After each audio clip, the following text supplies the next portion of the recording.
Good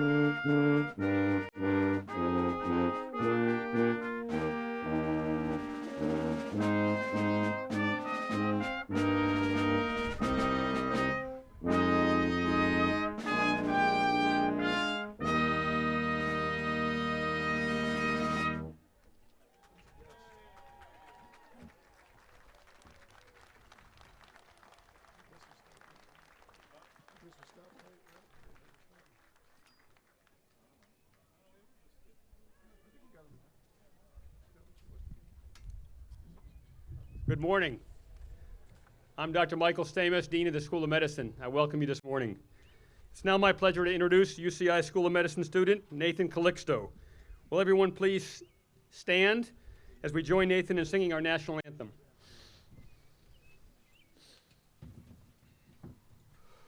Oh, say, can you see by the dawn's early light what so proudly we hailed at the twilight's last gleaming, whose broad stripes and bright stars through the perilous fight o'er the ramparts we watched were so gallantly streaming, and the rocket's red glare, the bombs bursting in air, gave proof through the night that our flag was still there. Oh, say, does that star-spangled banner yet wave o'er the land of the free and the home of the brave?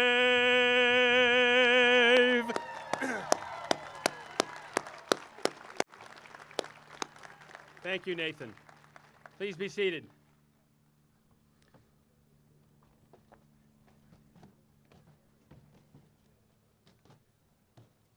I'd like to take this opportunity to welcome the class of 2018. Along with their parents, their spouses, their children, their significant others, families, and friends. I would also like to acknowledge Chancellor Howard Gilman, Interim Vice Chancellor for Health Affairs Alan Golden, and leaders from the School of Medicine who are sitting behind me on the stage, and are here to celebrate this momentous occasion with you. Also on the platform are dedicated faculty and family members who are physicians who were selected by members of the graduating class to be their hooders. We deeply appreciate their support of our students. Typically at this point, the dean would give some comments. However, you have a program in front of you, and I will be playing the part of Dr. Kaiser today. And for that reason, I will forego my comments later. Now, and I will make some comments later, and I will explain why Dr. Kaiser couldn't be here today. At this time, I'd like to introduce the Vice Dean for Medical Education, Dr. Con Von Lake-Buckland.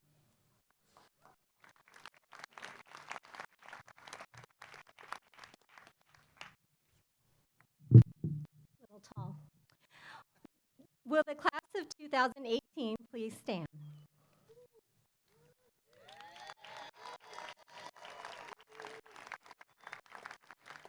Chancellor Gilman, Interim Vice Chancellor Golden, Dean Stamos, and other distinguished guests.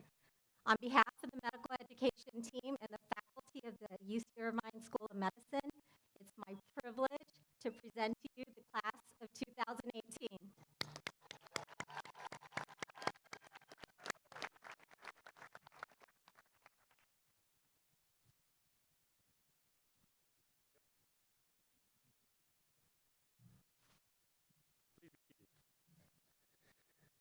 I would like to now introduce the Chancellor of the University of California, Irvine, Howard Gilman.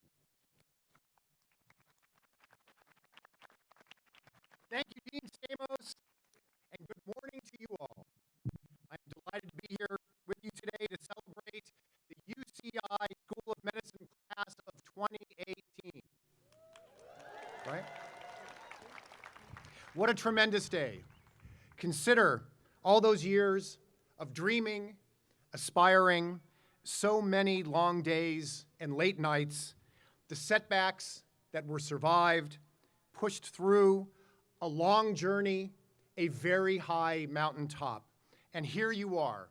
Take a moment to appreciate the magnitude of this accomplishment, and on behalf of the entire UCI community, I offer you my most heartfelt congratulations.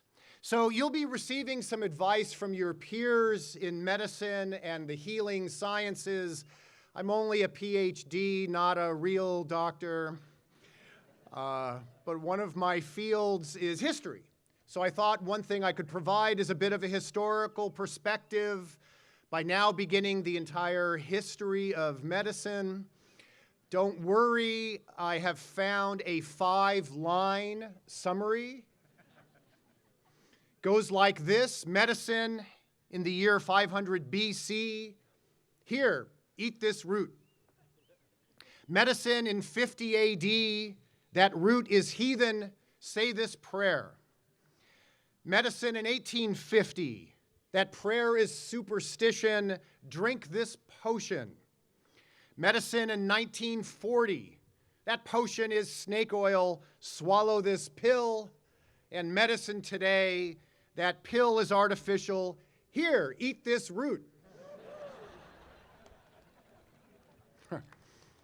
So you're welcome. The historic perspective. There's more to say, though. In a world of rapid and transformational change, it's vital that you decide what will remain constant during this journey. When science and society keep churning, let your fundamental idealism and humanity be your North Star. All the chemicals and implants and electronic medical records and wearables cannot mask that you are entering the most personal and human of all professions. You are here to serve people when they are most in need, not just of your skills and your knowledge, but your compassion, your wisdom, and your empathy. So I urge you to balance your necessary confidence with humility, to balance your well-earned authority with respect and kindness, to balance your scientific sophistication with an enduring appreciation of the mystery and wonder and grandeur of the human condition. May it be for you a meaningful and gratifying journey. All of us at UCI feel privileged to have played a role in your life. Please stay in touch and share with us your accomplishments. You are part of how we are demonstrating the power of anteaters to make the world a better place. Let me leave you with a quote from the great Bengali poet, Rabindranath Tagore, who was the first non-European to win the Nobel Prize in Literature. I slept and dreamt that life was joy. I awoke and saw that life was service. I acted, and behold, service was joy. Congratulations, we are very proud of you, and we wish you all the very best. Congratulations.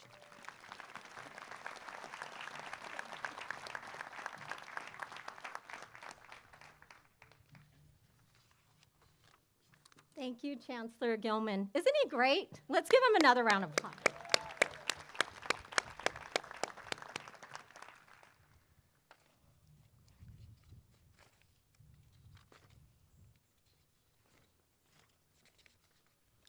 So it's my pleasure to introduce to you Dr. Dean Stamos, who will be our keynote speaker today. Besides being the best boss ever, Dean Stamos is a professor of the Department of Surgery. He grew up in Miami when it was a sleepy southern town. He was inspired to study science by his father, who was a high school biology teacher. He left Miami to attend Case Western University on alumni scholarship after being accepted into their unique 8-year program, which offered him medical school admission from high school, and he proceeded to earn his medical degree from Case Western University School of Medicine. He then returned to Miami, where he entered and completed his residency in general surgery at Jackson Memorial Hospital, affiliated with the University of Miami's Leonard M. Miller School of Medicine. He completed a fellowship in colon and rectal surgery at Ochsner Medical Center in New Orleans. He then moved west at the prompting of his wife, Dr. Bridget Stamos, who completed her residency in internal medicine here at UC Irvine. Thank you, Bridget. Dean Stamos joined the UCLA faculty and worked at Harbor UCLA and the West Los Angeles VA Medical Center for 11 years, serving as division chief at both sites. Dean Stamos then saw the light and the potential in Orange County and joined UC Irvine in 2002 and established the Department of Surgery Division of Colon and Rectal Surgery and its residency program. Between 2010 and his appointment as dean, he was the John E. Connolly Chair in Surgery. An esteemed clinician, researcher, and leader, Dean Stamos is recognized as an international expert in the minimally invasive treatment of colorectal cancer and has directed many multi-centered clinical trials. He was an early proponent of the American College of Surgeons National Surgical Quality Improvement Program. He is immediate past president of the Research Foundation of the American Society of Colon and Rectal Surgeons and is also past president of the American Society of Colon and Rectal Surgeons and the American Board of Colon and Rectal Surgery. Dean Stamos has been a true supporter and strong leader in medical education. Under his leadership as dean, the School of Medicine received the highest accreditation possible from the Liaison Committee on Medical Education. So please join me in welcoming Dean Stamos to the podium.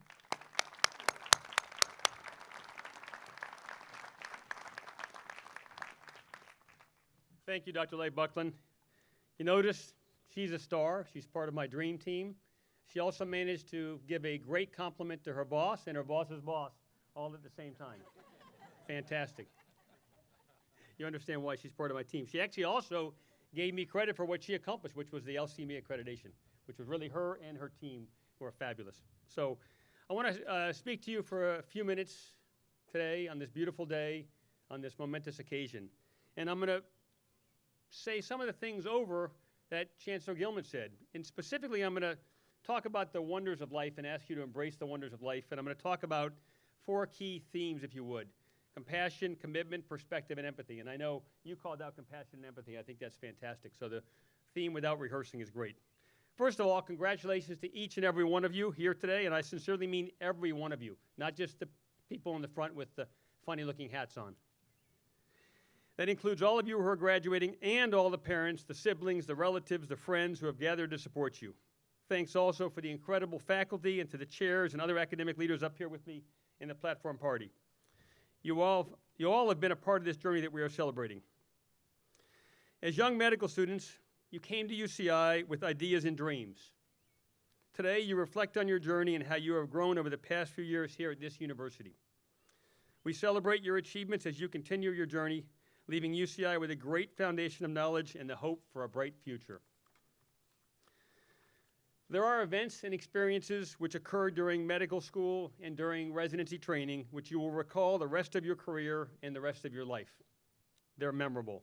There are people you will meet who you'll never forget. During my medical school days, there were a number of these, and I will share with you just a couple of them. While I was a third-year student at Case Western Reserve University in Cleveland, I was on the medicine service at the University Hospital. I had a senior resident who was fantastic, just such a great role model, a great doctor, a great teacher, a great mentor, and he personally had very bad, very brittle type 1 diabetes. And he was obsessive about his insulin and glucose control in an era far removed in time from many of the advances that make that a little bit easier today. His dedication to his patients and to our education while dealing with a personal health issue left me in awe. Truly memorable. The second person who I will never forget is for a different reason. He was a patient. I met him around the same time. He was at the VA hospital right across the street from the University Hospital, and he had Wernicke-Korsakoff syndrome. This was caused by alcoholism, as is common, and as it commonly does, it resulted in severe memory impairment without any clear dysfunction in intellectual abilities. I was doing a standard interview, coincidentally in the presence of that aforementioned resident who was a role model for me, and I asked him questions designed to see his level of orientation to person, place, and time. That's when it got interesting, as he was not oriented to any of these things except he knew who he was. Querying him further, I asked him who the President of the United States was, and he answered Harry Truman. Well, I'm not that old, so it wasn't. We tried gently to prompt him, and we offered up the President's name at the time, which was Ronald Reagan. And he looked at us quizzically, and he said, "Ronald Reagan? He's an actor." And indeed, he was an actor at that time. Then after a short pause to think about it, he casually went on and said, he'd make a good president. That was very memorable to me. Well, back to the beginning. I've been thinking about this commencement ceremony for the past few days. In particular, for the past few days. I suspect many of you, or most of you, have heard the expression, the best laid plans go awry. And likely many of you know that the full English version is actually the best laid plans of mice and men go awry. However you say it, it means that no matter how carefully something is planned, something may still go wrong with it. The saying is adapted from a line in a poem, To a Mouse, by Robert Burns, an 18th century Scottish poet and lyricist. Did any of you ever stop to wonder, maybe a few English or history majors may know the answer to why Robert Burns was writing about a mouse? I'm not going to get all Jerry Seinfeld on you, but I wonder why. But it is relevant to today's talk. The full title of the poem is actually a clue to what he was thinking about. And the full title was To a Mouse on Turning Up in Her Nest with the Plow. And he was a farmer. According to legend, he was plowing in the fields and accidentally destroyed a mouse's nest, which it needed to survive the winter. So that poem really expressed compassion, didn't it? Very important. That's an important trait for every physician. So back to my story, our best laid plans that went awry. I told you I would give you an explanation. So as you may know, Kenneth Kaiser, Dr. Kenneth Kaiser, who was really a very renowned physician leader. He's a faculty right now up at UC Davis. He was one of the founders of the National Quality Forum, which has really been important for that effort in terms of making sure that quality and safety is foremost in our mind. He also founded the Wilderness Foundation. He was set to be our commencement speaker. Unfortunately, just a few short days ago, he had to cancel because one of his loved ones had a very serious acute health crisis. Indeed, he contacted us and told us his plight and said that he was hopeful that he would be able to be here this morning to give his talk because he had made that commitment. That's the second word, commitment, another important trait. I immediately contacted him and told him to stand down and not to even consider coming here. And I relieved him of that sincere but unnecessary commitment and responsibility, to which I think he was appreciative. Then just yesterday, the person who I found, who was a phenomenal person, who so selflessly agreed to fly out here from Washington, D.C. yesterday afternoon. Yesterday morning, by the way, he was interviewing this Dr. Steven Rosenberg, the director of the NCI surgery department for 40 plus years, for 60 minutes. So you should watch it, and you'll have that connection with who would have been our commencement speaker, Dr. John LaPook. Well, yesterday afternoon, he was scheduled to fly out here, had a 2:30 p.m. local time flight, and I got a phone call from him at 2:38, and he said, "Michael, I'm not going to make it. I'm really sorry." To make a long story short, his very elderly father ended up with an acute health crisis that landed him in the ICU in New York, where Dr. LaPook lives. So he actually had boarded the plane to come here and realized that that was a mistake, and I told him, of course it was. So he's now in New York. He's been texting me this morning, sends his wishes, and luckily his father's doing much better and stabilized. After those two very unfortunate health incidences affecting our planned commencement speakers and their family, my immediate thought when I realized that I would indeed be today's commencement speaker was to call and check on my family and loved ones. Luckily, they were okay. I put them on lockdown until after this speech, and then I reflected on the task at hand today. I realized in thinking about what to say that I had a different perspective on the situation than I might have had even a year ago, and certainly a few years ago, due to a series of health crises that have affected my own life lately. 9 months ago, I had an acute health crisis that affected my family that required significant attention, numerous medical visits, treatments, surgeries, and while fortunately not life-threatening, it was and is a huge health crisis that is almost but not quite completely in the rearview mirror for us. This ordeal distracted me at times from my work and responsibilities. I use that word colloquially. And I was blessed with a set of colleagues, many of whom are on the stage. And we were blessed with friends that to a person pitched in to support me and us and who understood the importance to us personally of that support and help. The perspective, that's the third word, the perspective of this ordeal certainly helped me reflect on what we do every day in our professional lives. It gave me a different perspective on all of the patients that I've touched over the last 27 years of my career. Perspective is another important trait. It's important not to judge our patients, but to try and put yourself into their shoes and recognize what they're going through.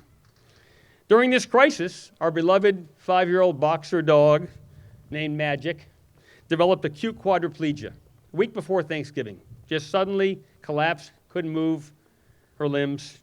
And after some investigation and considerable monetary investment into the Veterinary College Fund, we discovered that she had metastatic lymphoma compressing her spinal cord. A rather dismal prognosis, we were told, but we refused to believe. It was we could absolutely not handle her death emotionally during a very tough time for us personally. I'm happy to report that she has just completed last Saturday her full 6-month cycle of chemotherapy and is in complete remission, much to the surprise of all involved. I think she lived up to her name.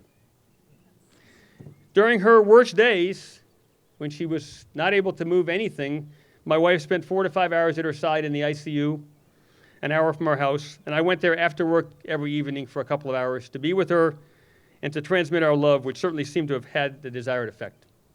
So that's perspective. A few short weeks ago, my quite elderly 92-year-old mother-in-law had a series of falls, 5 in 2 weeks, that seemed to portend that the end was near, until it was discovered that a rather indolent case of a urinary sepsis, urinary infection, was responsible for her acute deterioration. Once identified and treated, she had a rapid and remarkable recovery, but during a roughly 3-week period, this health episode caused my wife, myself, and her 2 brothers to make major changes in a variety of life events and commitments in order to deal with her health crisis. So good outcome. Just last week, last Saturday night, 1 week ago today, my wife and I were having a nice casual dinner with a couple who we had recently met. It was literally the first time we had ever been out with them. As we were finishing dinner, the husband turned to his wife, looked over at her and said, "I'm not feeling well," and promptly passed out cold. My wife and I sprinted around the table and caught him, laid him on the floor, made sure that he had an airway, was with a pulse, quite thready, quite hypotensive. His wife called 911. She remained pretty nonplussed. He had an acute health crisis. Turns out he had a first-degree heart block that was previously undiagnosed, with resultant severe bradycardia at the age of 50. The next day, he texted me, and then we talked on the phone, and he said he was joking about what an exciting first date he was. I told him my biggest fear was that you were going to expect mouth-to-mouth on the first date, and I wasn't ready for that. Although at this point, you might be worried that I'm a bad luck omen and start peering skyward for that meteor that's wayward and about to strike. My point here is that life happens. As the physicians of tomorrow, the trajectory of your career will put you right in the hot zone. Situations like this every day, every week. You will be dealing with people experiencing some type of health crisis. Some will be life-threatening, others will seem unimportant to you, but to the individual and to the family experiencing the situation, they are all crises and they are all important. Please keep that in mind and keep that perspective. Remember this, and also remember to look beyond the CT scan or the lab test or the molecular markers and see the person sitting there and consider the impact on them and their loved ones of what they're experiencing. After all, when you see a patient in your office, what you are seeing is but a moment in that person's life where they are vulnerable and in need of your help. The complexity of that person's life goes far beyond the short time you have with them, but those few moments you have with them can make a lifetime of difference. If you take only one thought away with you today, let it be to never forget the person and the family behind the patient. Show empathy, the final word we're going to focus on today, and look beyond your patient's symptoms to understand a little of what is happening in your patient's life, then demonstrate what it means to care. As a student of medicine, you have the unique opportunity to make a significant, very personal impact on the lives of many people. You can affect their future. You can also shape the future of medicine. So I'm going to just give you a few tidbits of advice.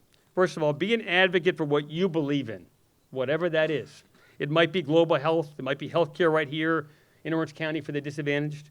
It might be new health initiatives, things like precision medicine. It might be impacting healthcare policy. Be also open to what you have not yet imagined. New positions, new opportunities, even if they seemingly come at the wrong time. Entirely different career paths that allow you to contribute in unexpected ways. Be also fearless. Fearless of making mistakes. Everybody makes mistakes. Own them and learn from them. Be better. Never stop being better than the day before. Be fearless of not knowing the answer, but dedicated to finding it, and not just on your phone. Be fearless of new ideas. Medical innovation holds the key to better healthcare, mixed in with that humanistic empathy approach we just talked about. Be fearless of change, for change will reinvigorate you as it has me. Be an example for your colleagues. Appreciate the limits of medicine and what it can do, but push the boundaries. Inspire those around you to think differently, and most importantly, show respect for your colleagues, all of them, even those without an MD behind their name, and show respect for your patients and their family. Most importantly, be a gift to those whose lives are in your hands. People depend on you for answers, for advice, and for care. Be strong in your commitment as a guardian of our most precious commodities, life and health. Today, as we celebrate your achievements, we take pride in knowing you are leaving UCI with a great foundation of knowledge and taking with you a hope for a bright future. As you move forward to the next chapter in your life, I challenge you to keep learning and embrace change. Stay curious and be inspired by what you have yet to understand. Take comfort in knowing that life happens, and you will be there to make a difference. Congratulations.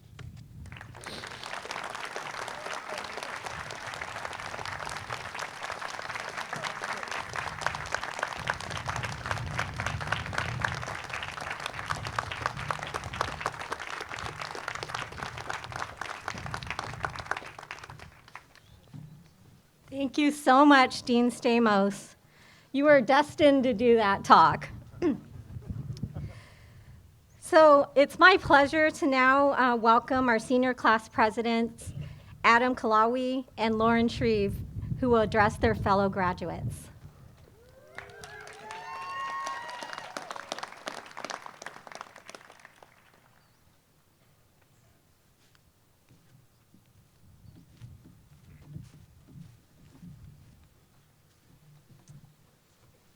Hello, everybody. Hello.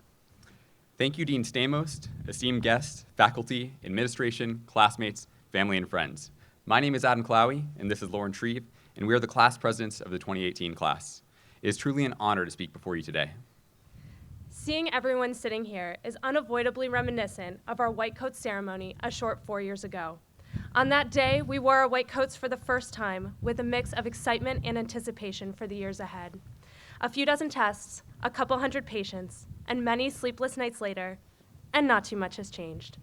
We are here again to celebrate all that we have accomplished and are again faced with the great unknowns of our next steps in medical training. Perhaps now we are a little more aware of just how much we do not know.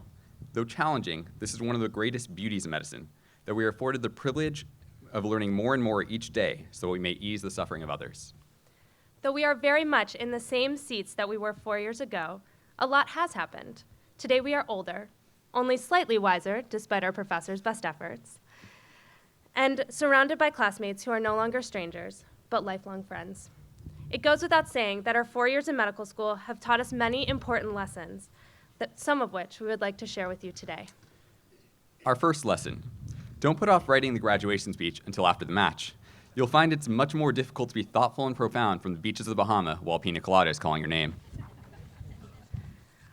Our next lesson is that the admissions team at UC Irvine, and Dr. Peterson in particular, are gods that walk among us. Whatever possessed you to choose us out of the thousands of applications that knocked on your door, we will never understand. We could not imagine a better group of people to have spent the last 4 years with, and could not fathom what our lives would be like if we were not at UCI. While we are headed to residencies all across the country, we can say with certainty that we will remain bonded by the unique friendships that transcend the walls of MedEd. The next lesson we learned is that of adaptability. 2014 was the year to start medical school at UC Irvine if you were really into change. We were the first class to be placed on a new version of the curriculum. We saw a dazzling number of changes in medical school leadership. We went through a hospital-wide electronic medical record change, and we were heavily involved in the LCMA accreditation process. We were also fortunate enough to see the revival of the long-lost medical school retreat. Needless to say, between the roller coaster of change and all the Type A medical students before you today, the anonymous feedback button on our website was certainly never lonely during our time. Jokes aside, it's truly amazing to see how much our school has grown and improved thanks to these changes and the responsiveness of MedEd to our unending feedback. There is a saying that the world grows greater when people plant trees whose shade they never sleep in. We are thankful for all the trees that MedEd and our class have planted over the past 4 years and are proud of the legacy that we will leave behind for classes that follow. Along with adaptability, in our preclinical years, we learned many other important lessons.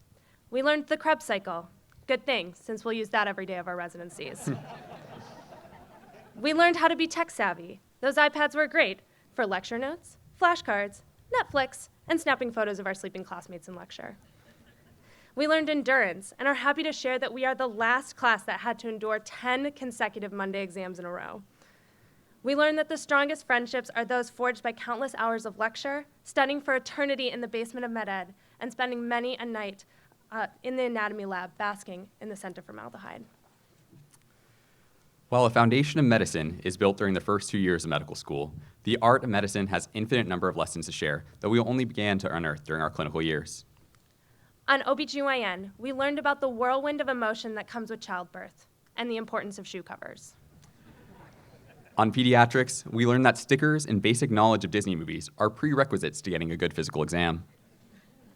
On surgery, we learned the art to holding your bladder during a 5-hour operation and to fear touching anything that looked remotely sterile blue in color.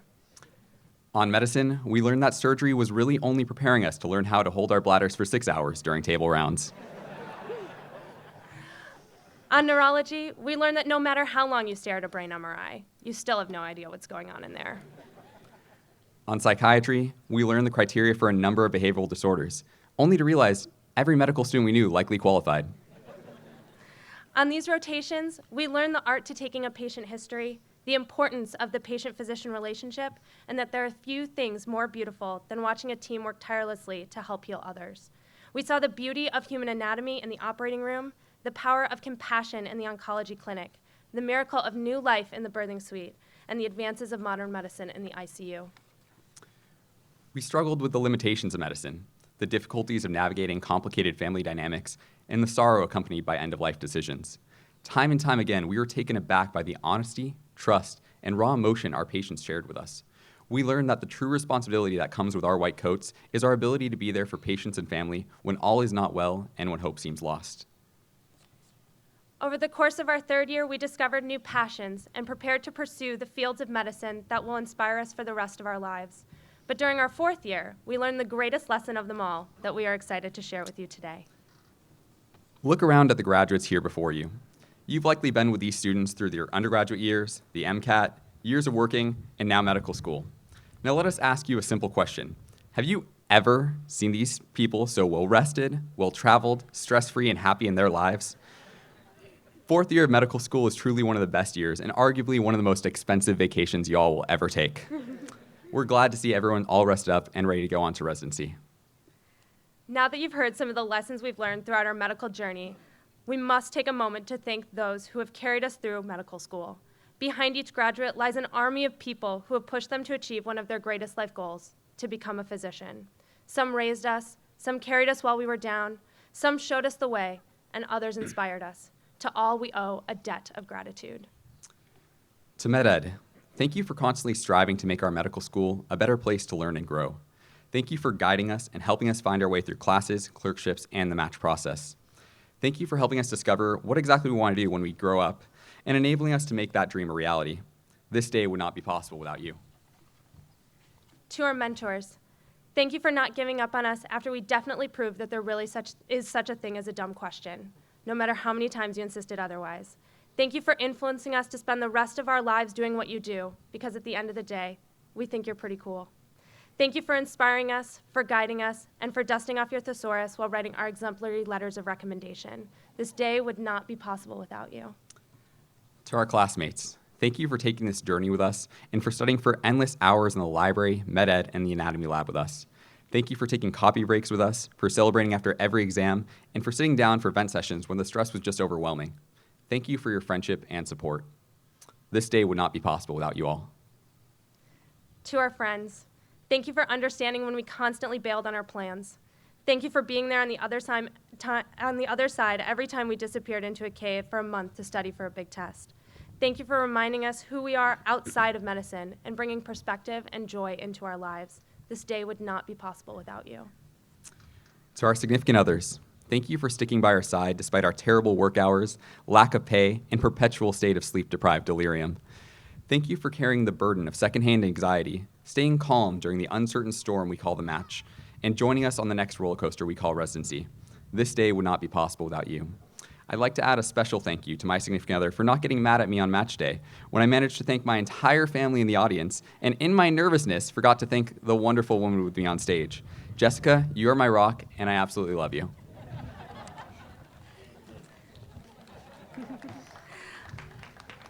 Last but not least, to our families, thank you for teaching us how to use a spoon, a necessary prerequisite to using a scalpel. Thank you for teaching us to be kind and for inspiring us to heal others. Thank you for letting us do over a dozen comprehensive neurological examinations on you, for feeding us through step studying, and for your unwavering love and support always. For all this and so much more, this day would not be possible without you. Class of 2018, as we reflect on graduation and all that lies ahead, our hope for you is this. May you rise each morning steadfast and optimistic despite the challenges you will face. May focus and passion guide you in your training. May you serve your patients with your best and honor their trust and confidence in you. May you confront your fears and grow from them in your training. May you continue to pursue knowledge and challenge yourself to be better each day. May you live a full life, both inside and outside the hospital walls.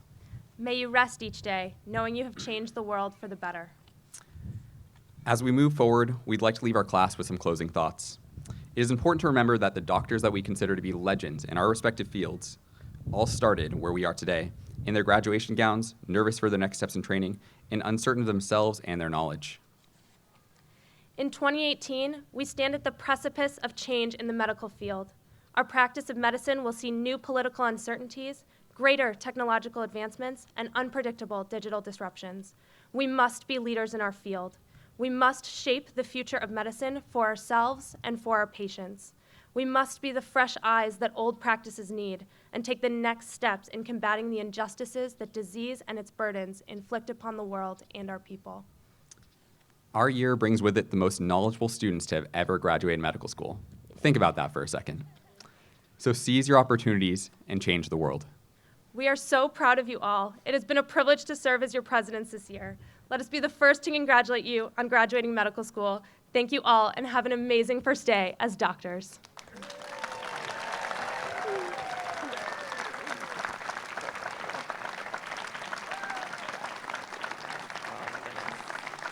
I'll take these. You got that? Congratulations. Thank you very much, Adam and Lauren.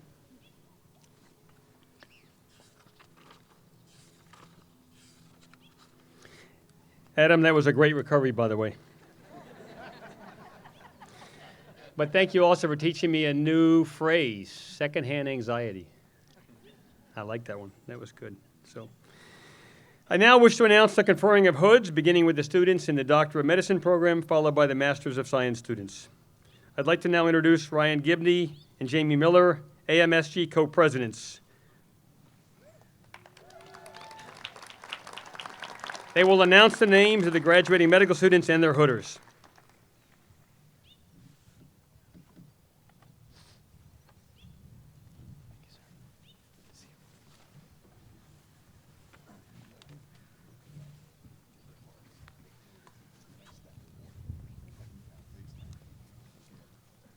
Good morning, everyone. It's our pleasure to introduce you guys to the class of 2018. I'd like to welcome our first graduate, Dr. Adam Kalawi, who is being hooded by his father, Dr. Zuhair Kalawi.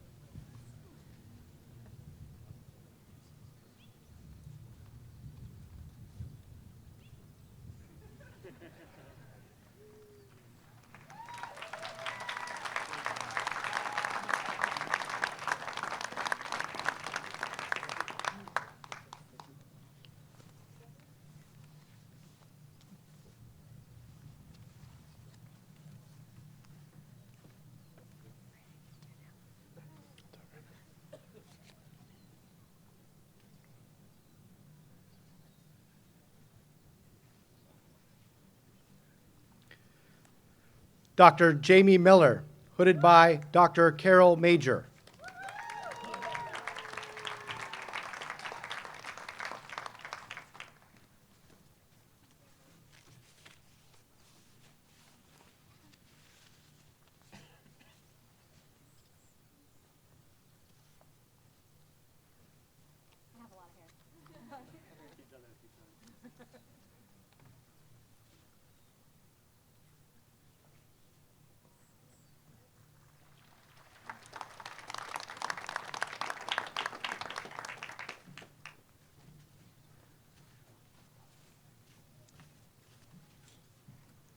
Dr. Ryan Gibney, hooded by his father-in-law, Dr. Lothar McMillan.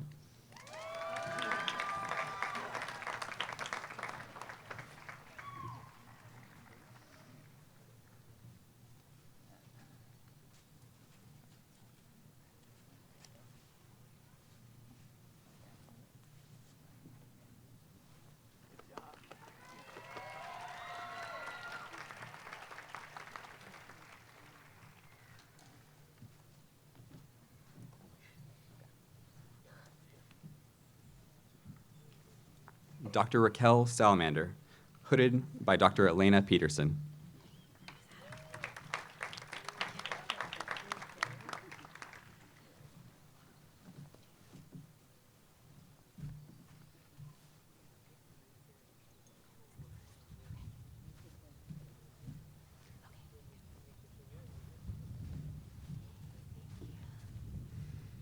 Dr. Aaron Powers, hooded by Dr. KV Lee Buckland.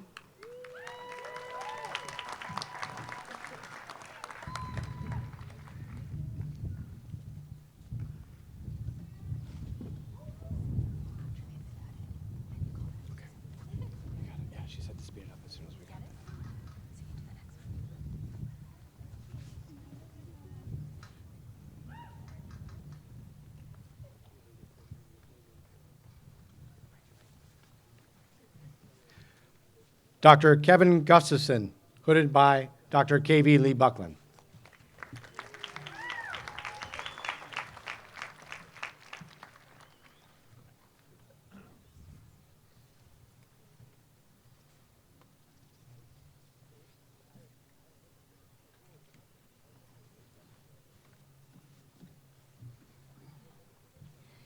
Dr. Morgan Kendall, hooded by Dr. Lee Buckland.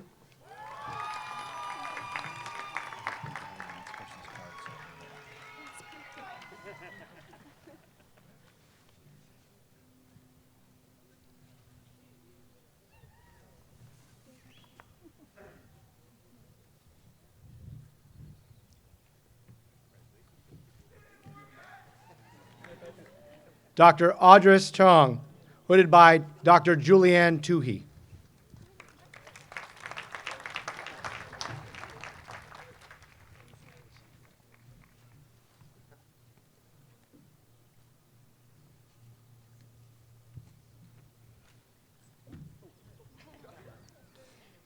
Dr. Lee Goodrich, hooded by Dr. Julianne Toohey.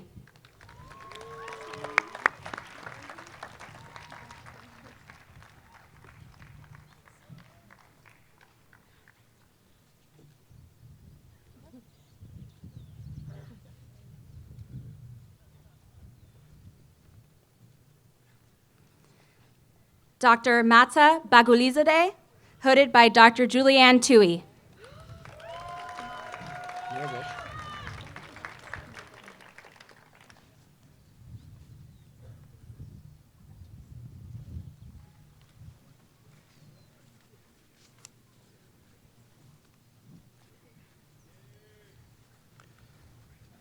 Dr. Matthew Gunther, hooded by Dr. Julianne Tui.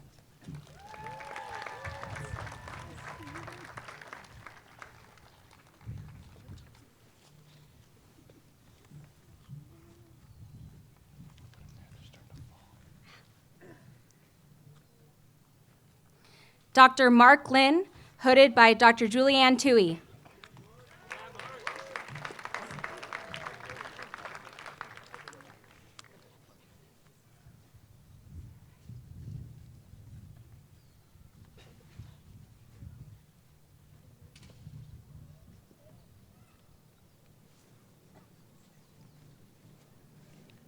Dr. Lester Sy, hooded by Dr. Julianne Tui.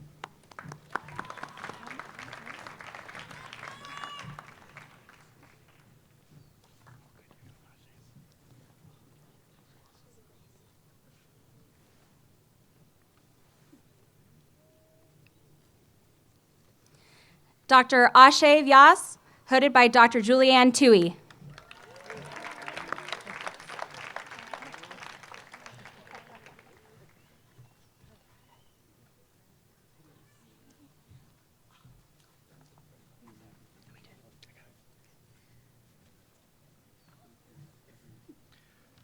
Dr. Iba Aloberi, hooded by Dr. Julianne Tui.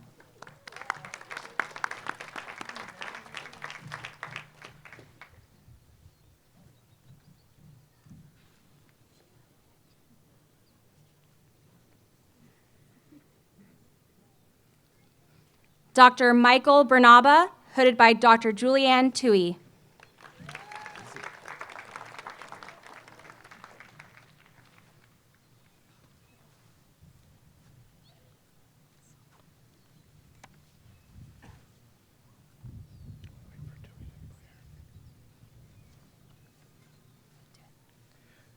Dr. Ariana Malagon, hooded by Dr. Elena Peterson.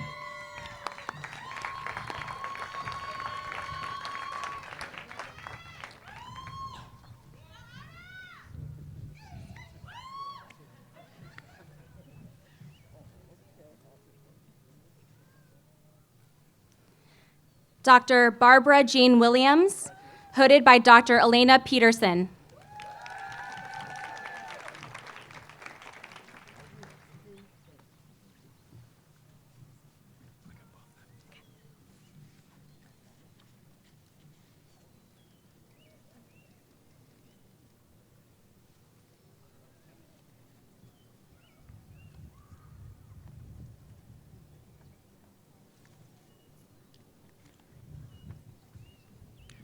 Dr. Nicholas Bovey, hooded by Dr. Warren Weekman.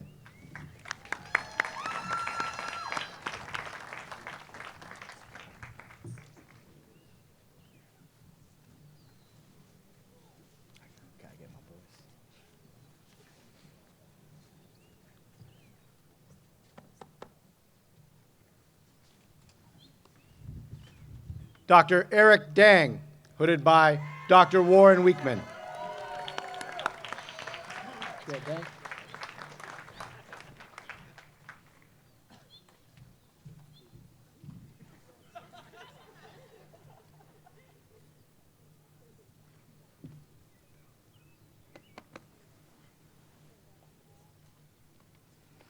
Dr. Vincent Chang, hooded by Dr. Jeffrey Suchard.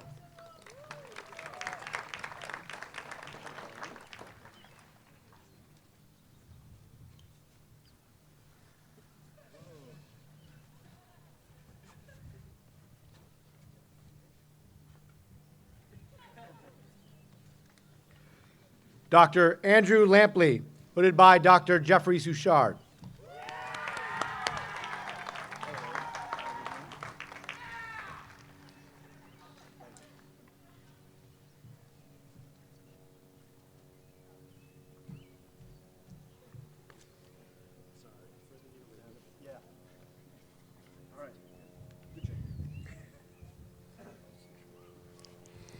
Dr. Janet Wynn, hooded by Dr. Jeffrey Souchard.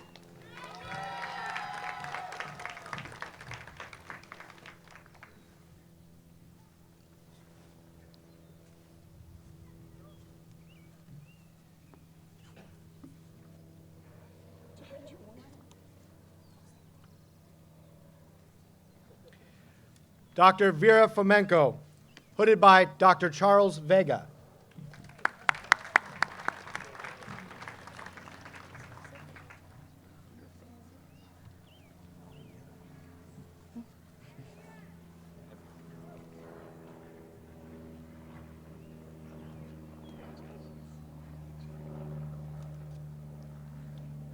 Dr. Jenny Song, hooded by Dr. Kyle Paredes.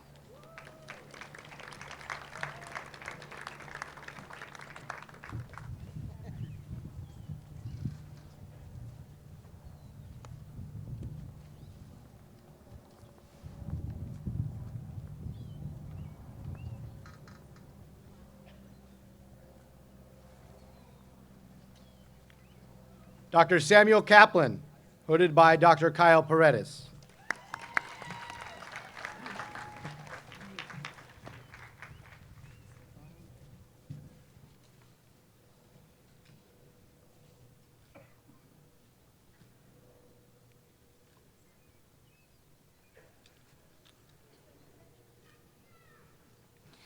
Dr. Austin Kwong, hooded by Dr. Kyle Paredes.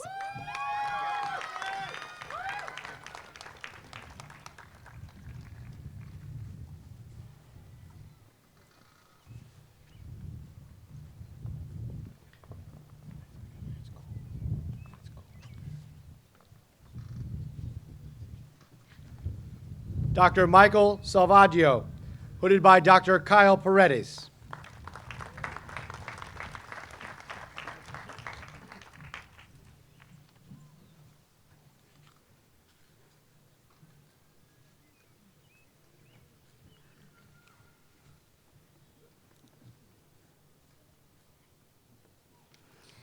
Dr. Jacqueline Phillips, hooded by Dr. Kyle Paredes.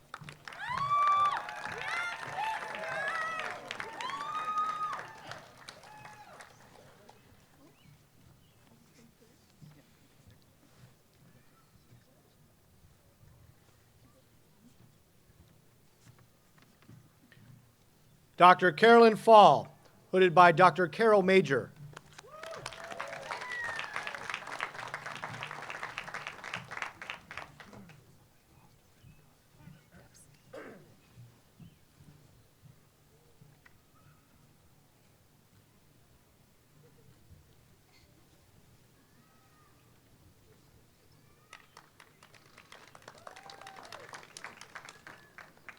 Dr. Marie Claire Leaf, hooded by Dr. Carol Major.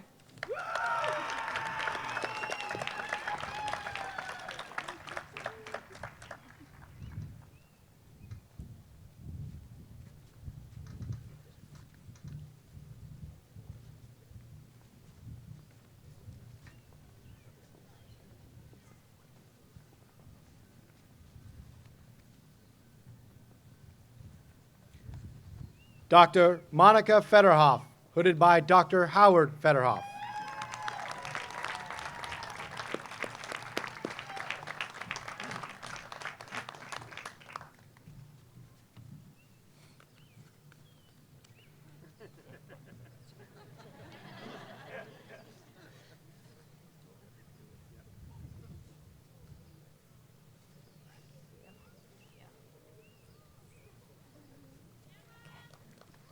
Dr. Hyun-Soo Jang, being hooded by Dr. Joanna Shapiro.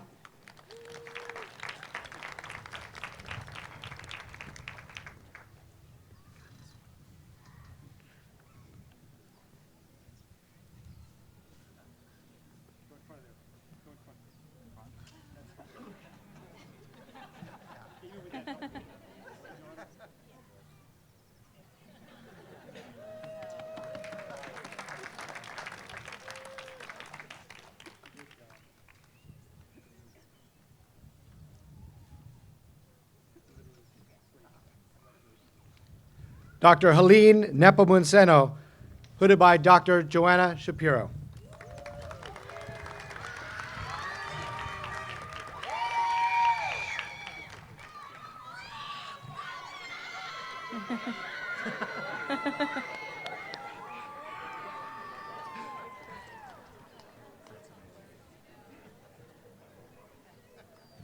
Dr. Andy Trang, hooded by Dr. Joseph Zikri.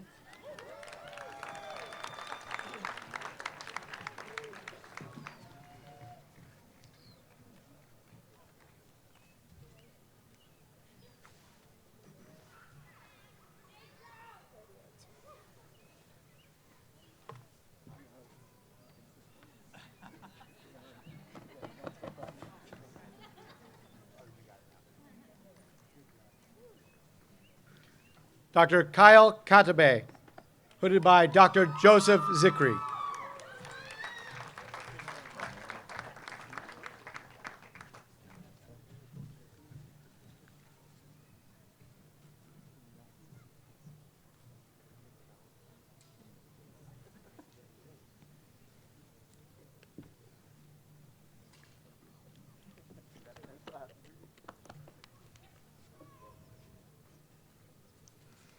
Dr. Thomas Vo, hooded by Dr. Joseph Zikri.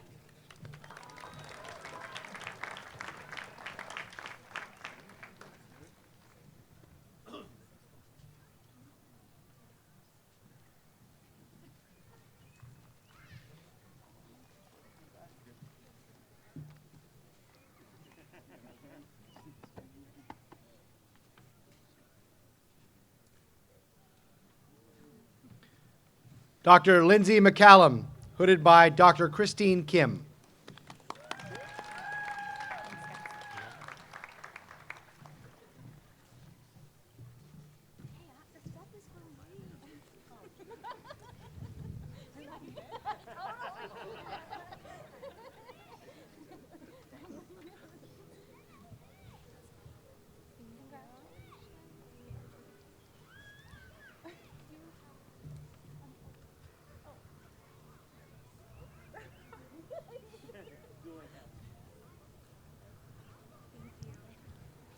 Dr. Nabil Wahid, hooded by Dr. Candace Taylor Lucas.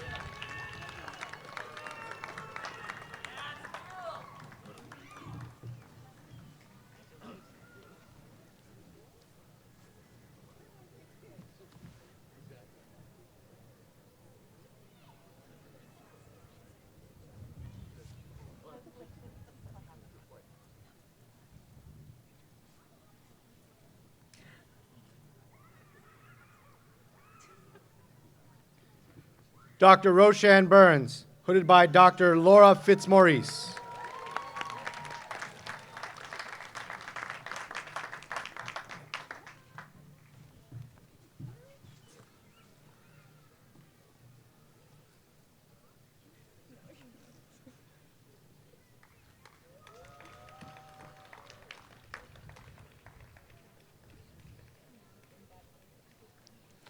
Dr. Jeanette Chin, hooded by Dr. Kyle An.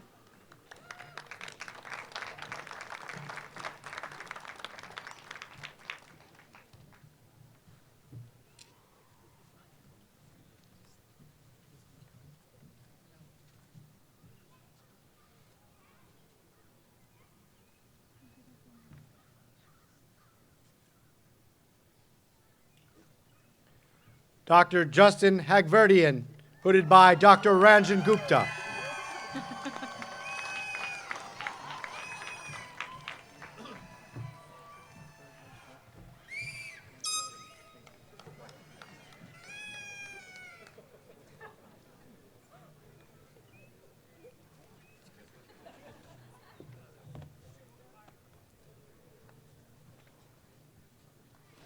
Dr. Linoy Hendizadeh, hooded by Dr. Lawrence Faziola.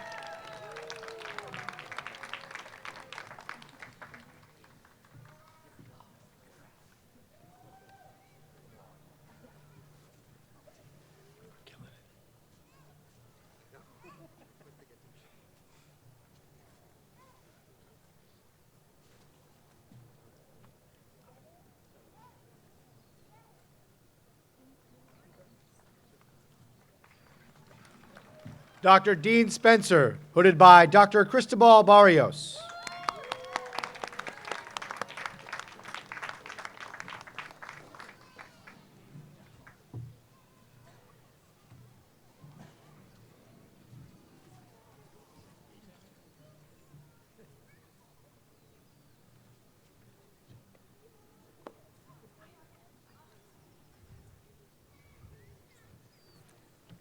Dr. Garwin Chin, hooded by Dr. Larissa Lamer.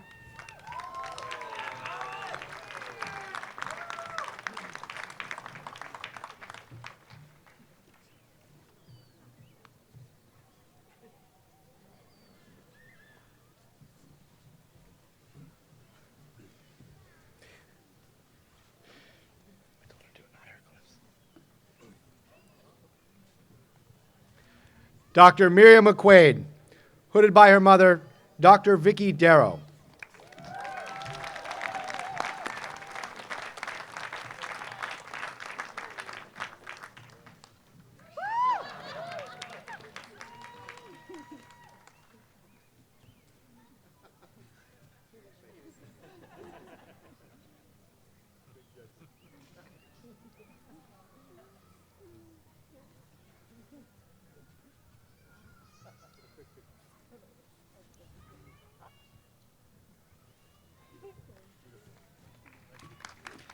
Dr. Kyle Barber, hooded by his father-in-law, Dr. Jim McQuaid.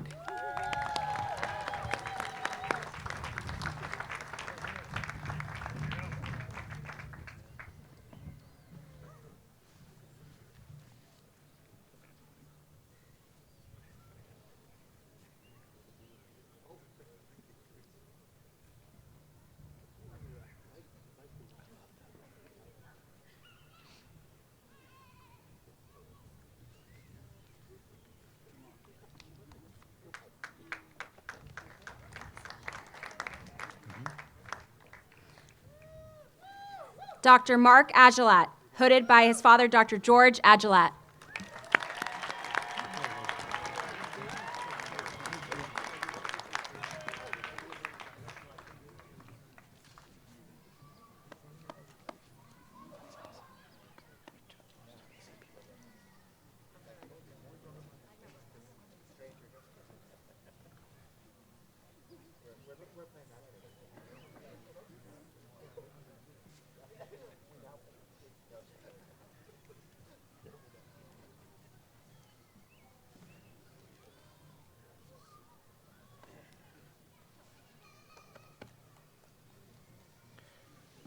Dr. Jenny Anderson, hooded by Dr. Christopher Denny.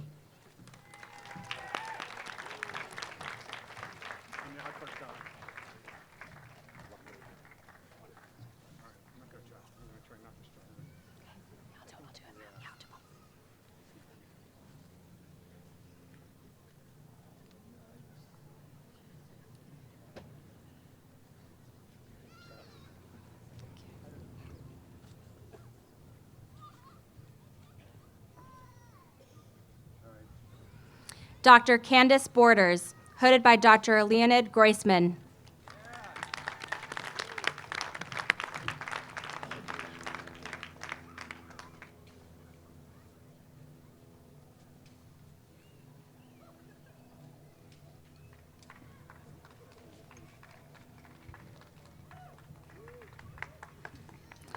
Dr. Matthew Bauer, hooded by Dr. Leonid Groisman.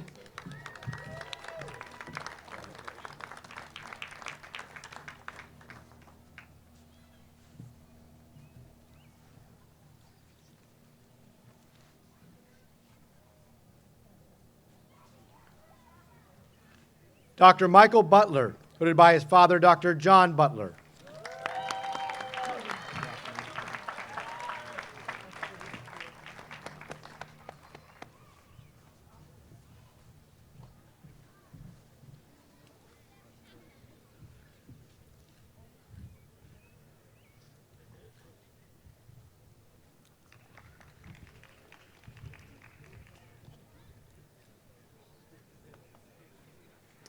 Dr. Ceci Canales, hooded by Dr. Maxime Canesson.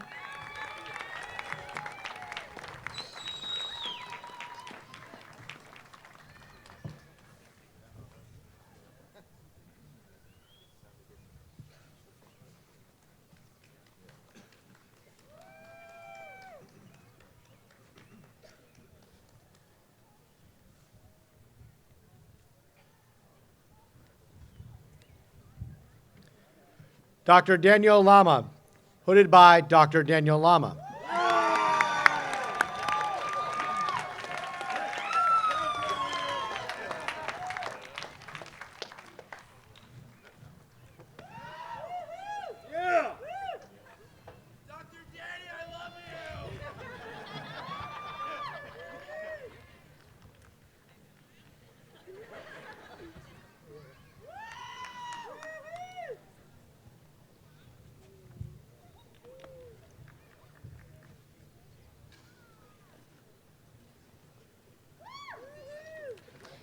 Dr. Yun Gung Katie Lee, hooded by Dr. Wan Bong Lee.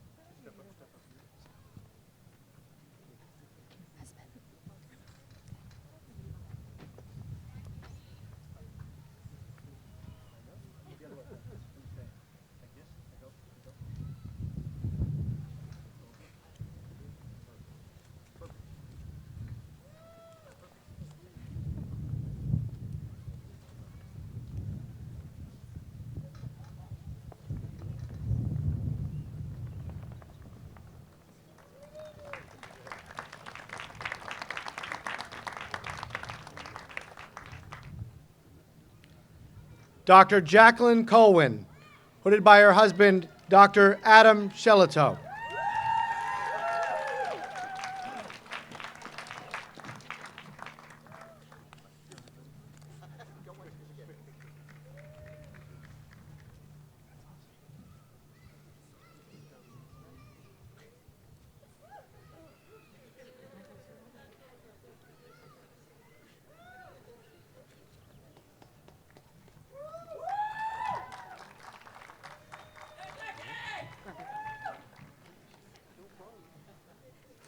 Dr. Wilfred Manzano, hooded by his brother, Dr. Givenchy Manzano.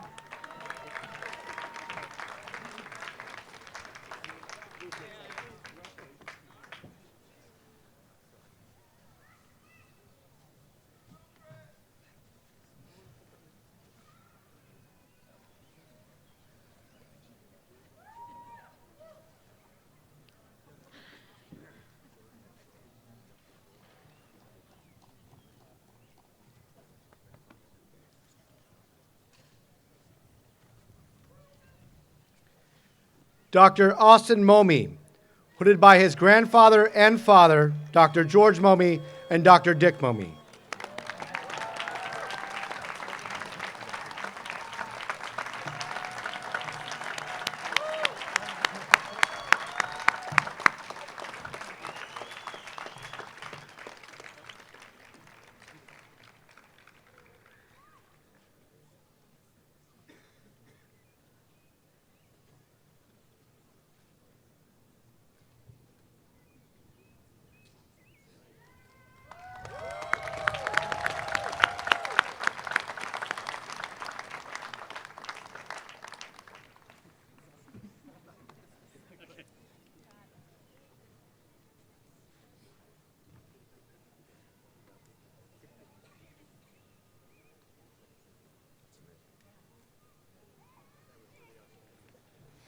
Dr. Mac Ontiveros, hooded by his brother, Dr. Sam Ontiveros.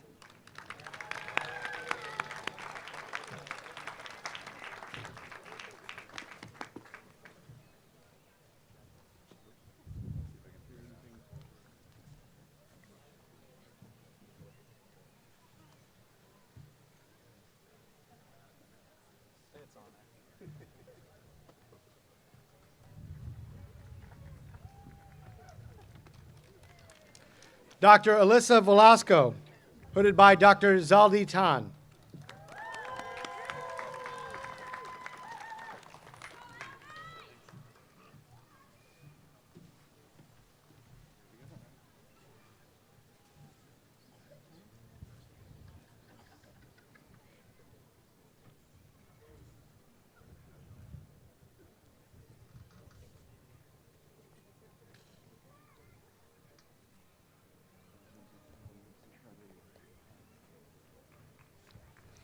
Dr. Samuel Sampson, hooded by Dr. Tom Bent.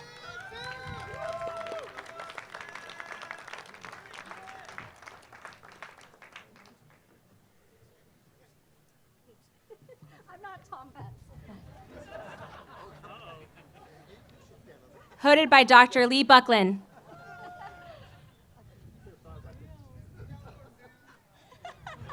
We're on the opposite ends of the.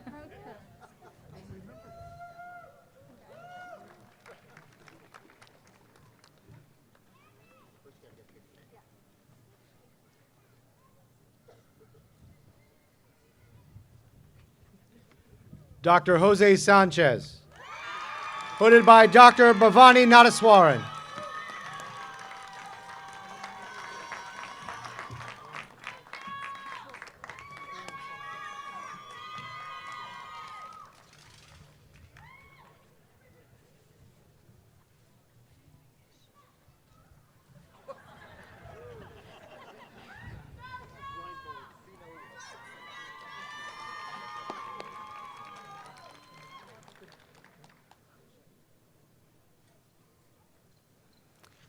Dr. Mia Shan, hooded by her father, Dr. Leon Shan.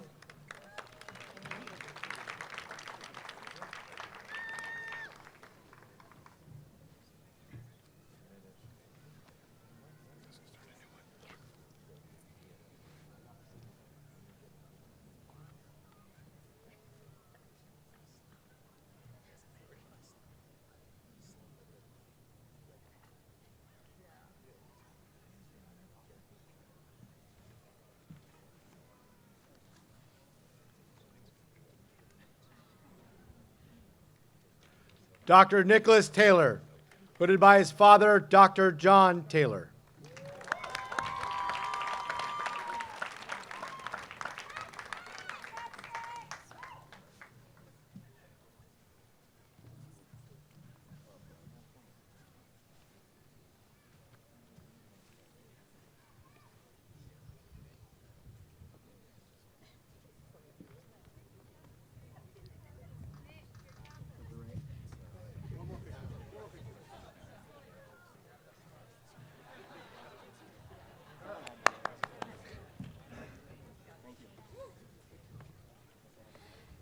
Dr. Logan Thomas, hooded by Dr. Ernest Jones.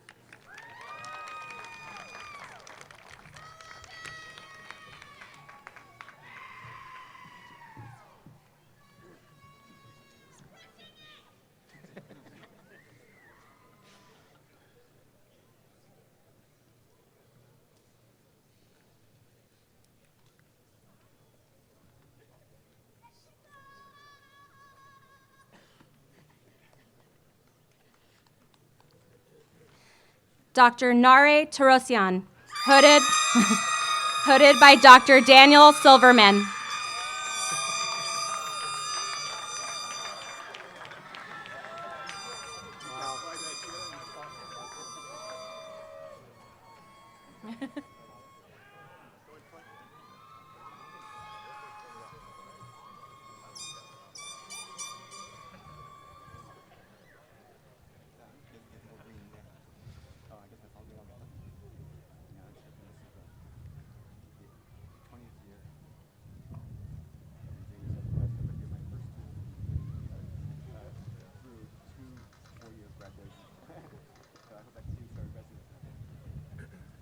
Dr. Christopher Vo, hooded by his uncle, Dr. Kenneth Nguyen.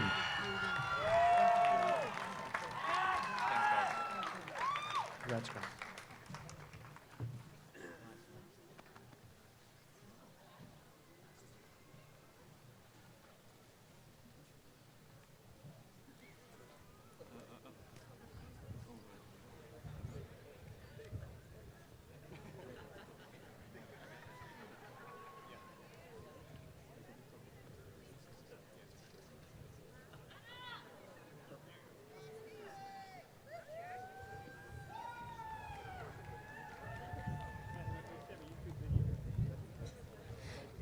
Dr. Arman Walia, hooded by his sister, Dr. Paluk Walia.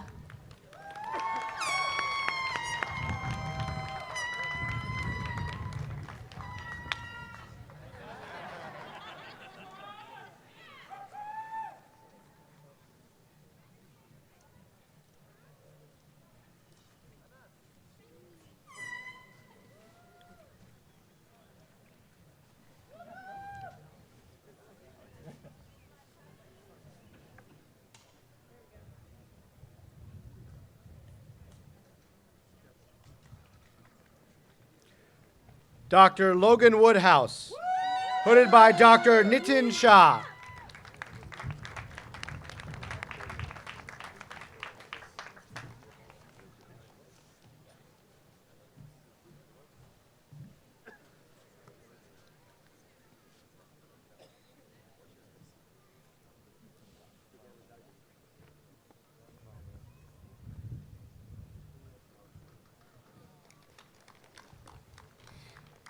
Dr. Kimberly Vu, hooded by her cousin, Dr. An Ha.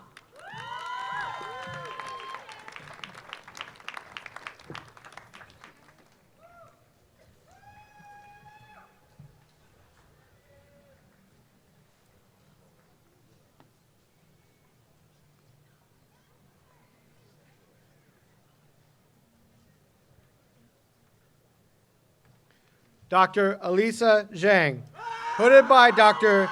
Shishir Shah.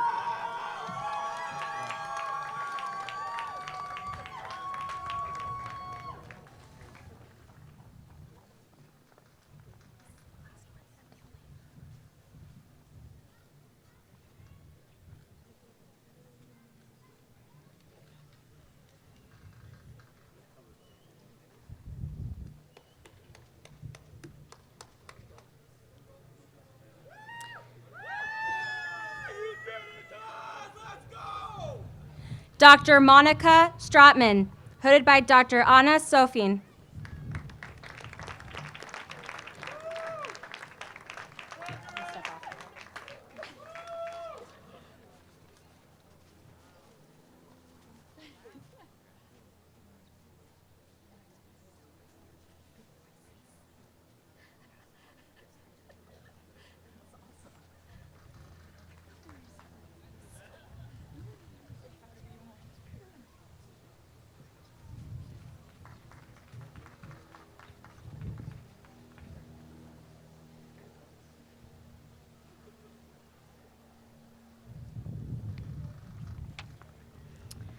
I'm now pleased to introduce Dr. Edwin Manuki, Chair of Pathology and Laboratory Medicine, who will present the candidates for the Medical Scientist Training Program.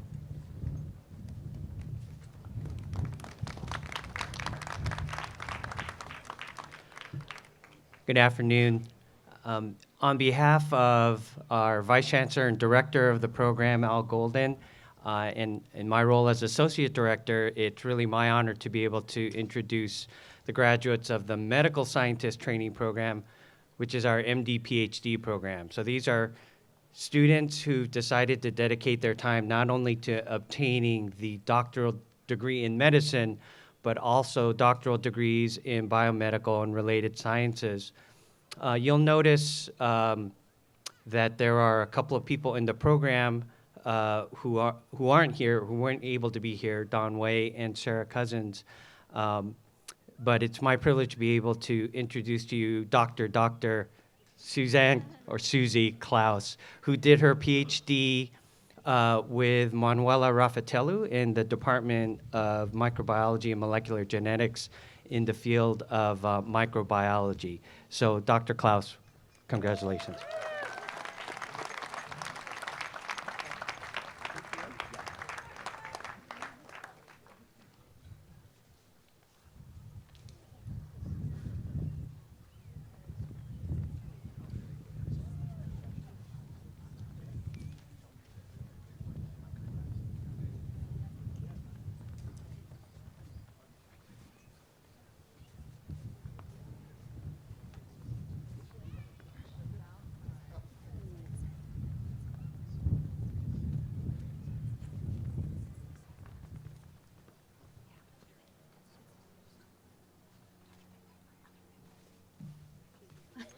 Yes. I would like now to introduce Dr. Charles Vega, Director of the Program in Medical Education for the Latino Community. All right. Buenos dias.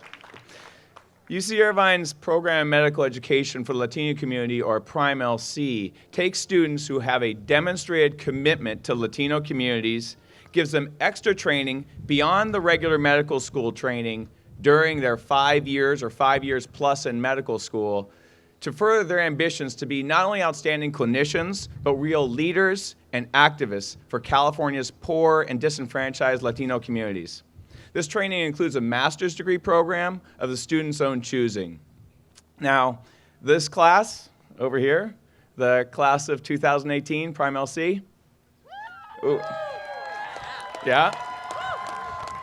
Well, I'll say for our part, we could not be prouder. They really exemplify everything we want to achieve in our program, and they're going to go on to do great things and help where it is needed most. And I just want to take a time for a moment to not just congratulate the rest of the class of 2018, but to say thank you as well, because I know that you have been standing shoulder to shoulder with Prime LC students in advocating for healthcare as a human right.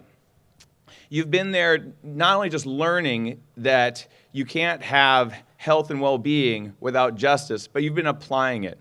Because you've been in the community seeing patients and providing strong, evidence-based care. And you've been doing that in a culturally sensitive and humble way. And I couldn't be prouder to be part of an institution that espouses that best form of healthcare. And I would just encourage, in fact, beg all of you to continue to practice that way, to always put the patients first, to go to communities that need it most and practice that strong health care where it's really needed. We're not going to give up on it. We are here to back you up 100%, and these guys are too. Thank you so much. The students have selected a fellow student to represent them and read their names. It's a big honor. So it is my honor to introduce Vincent O'Brien Guerrero.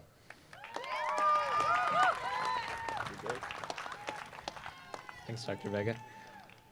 Primero quisiera introducir al doctor Pedro Álvarez Marín.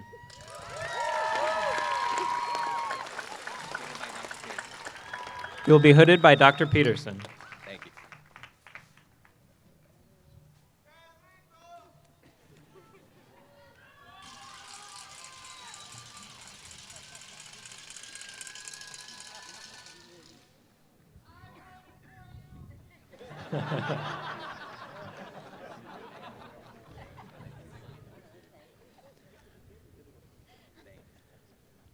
Doctora Olivia Sanchez, hooded by Dr. Elena Peterson.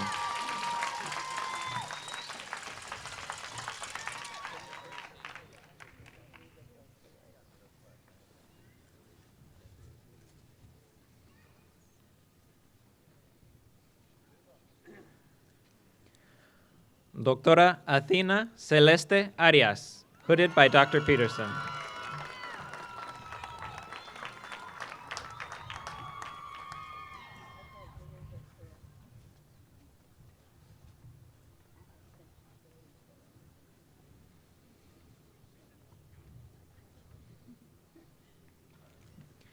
Doctora Victoria Renee Cerda, hooded by Dr. Carol Major.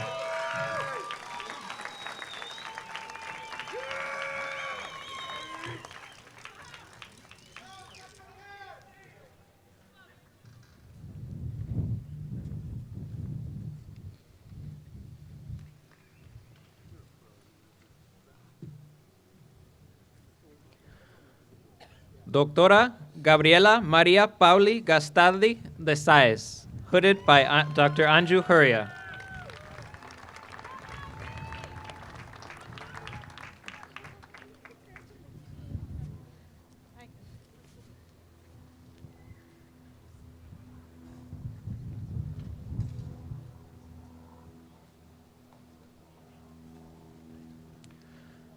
Dr. Neil Alexander Saez, hooded by Dr. Johanna Shapiro.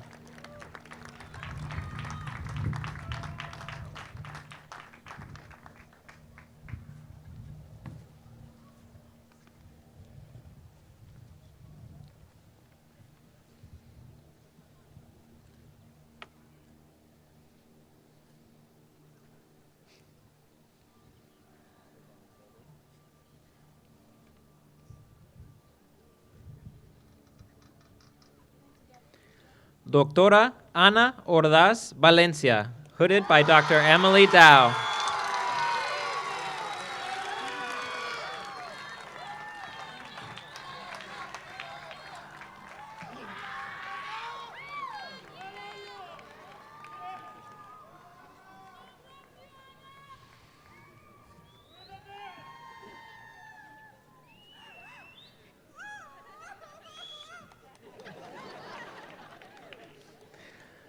Doctora Leslie Catarina Lara Lemos, hooded by Dr. Marco Angulo.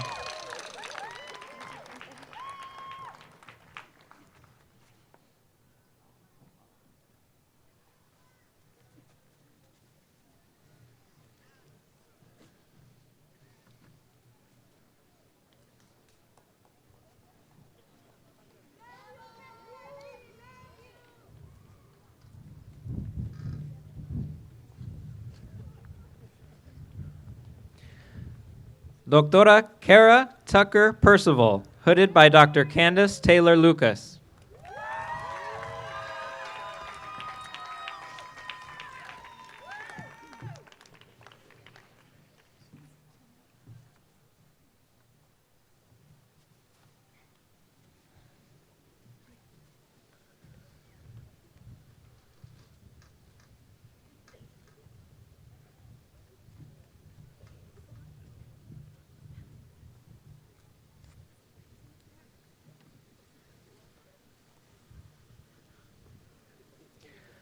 Dr. Samuel Ricardo Sáenz, hooded by his wife, Dr. Bianca Arguesa, or fiance.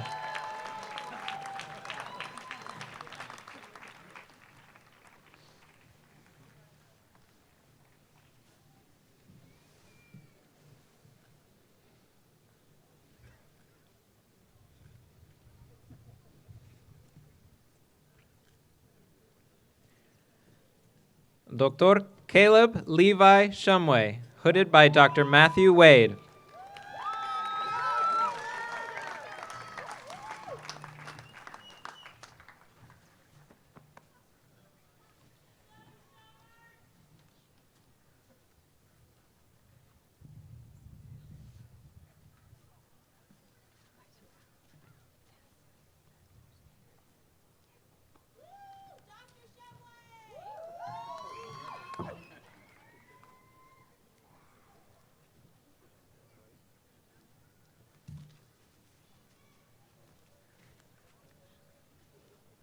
I'd now like to introduce Dr. Kyle Paredes, Director of the Dual Degree MD MBA program.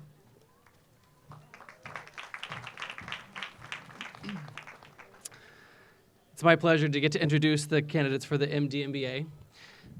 These students have taken an extra year to complete both the MBA and the MD degree in a matter of 5 years. As an MBA myself, I'm sure they can probably guarantee that every single one of them has been asked multiple times, why would a doctor need an MBA? I'm sure everybody has their own reasons, but my hope is that when they finish the program, it's so they can become the next generation of physician leaders, that they can be agents of change in a complex medical system to look for new ways and new innovations to improve things for those of us that continue to live and work in this environment. After taking classes like health policy, leadership, macroeconomics, and finance, they're well versed in both worlds of medicine and business to be able to tackle the big problems that we face in the future. They are a formidable force, and I'm excited to see them as they reach their full potential as they continue on to the next phase of their medical career. So congratulations, you guys.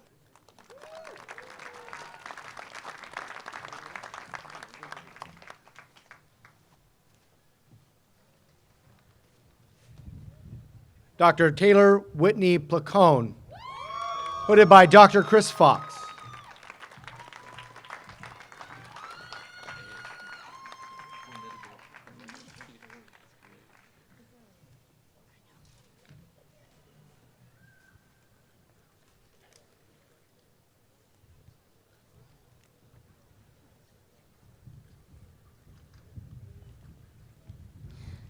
Dr. Bao Nan Benjamin Nguyen, hooded by Dr. Joanna Shapiro.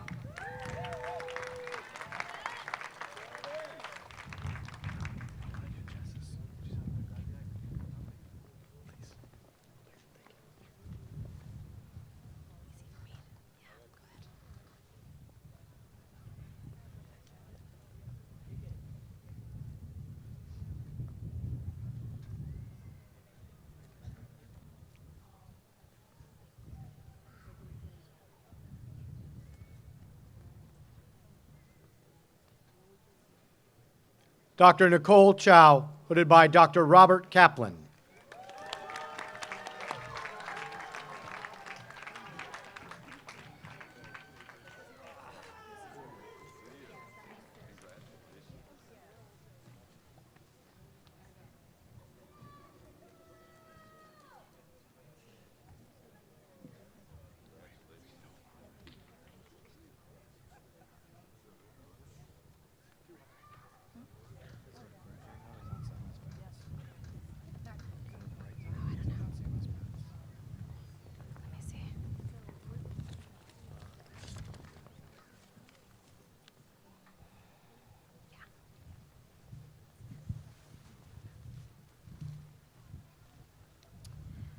I'd like to welcome to the podium Dr. Sherry Kaplan, Director of the Master of Science in Biomedical and Translational Science Program.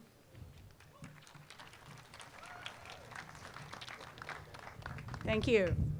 The last several decades have seen a decline in the number of physician scientists and clinical researchers, such that the NIH is now warning of a serious shortage of clinical researchers.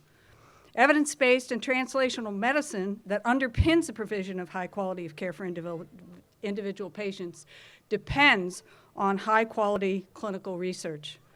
The Masters of Science in Biomedical and Translational Science was a direct effort by those of us here at UCI to address the pressing need for well-trained clinical researchers. We're a young program, now in only our 5th year, but we're very proud of the scholarship and the intellectual productivity of these talented individuals.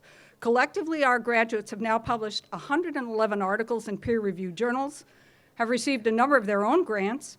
Many medical students have moved on to residencies at prestigious institutions, and 5 now hold faculty positions. The medical students in the class have also taken a year off to complete this program, sacrificing graduating with their entry class. I might note that we have also junior faculty, fellows, and folks from other industries who are also getting their Masters of Science degree today. We're very proud to introduce, and please join me in congratulating the 2008 MD/MS SPATS students.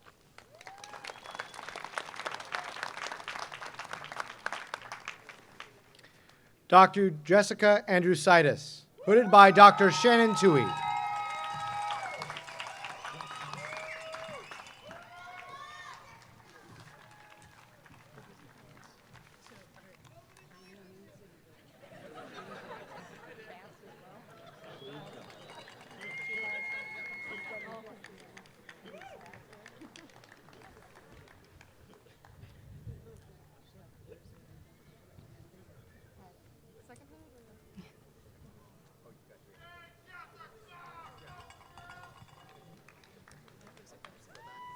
Okay. Yeah.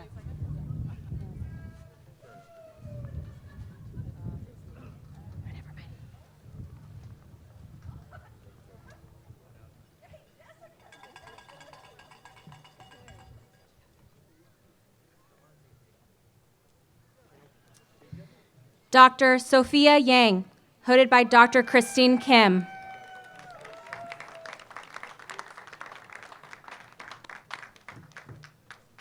And I give the MS SPATS. Just say I'm hooding her for the MS SPATS.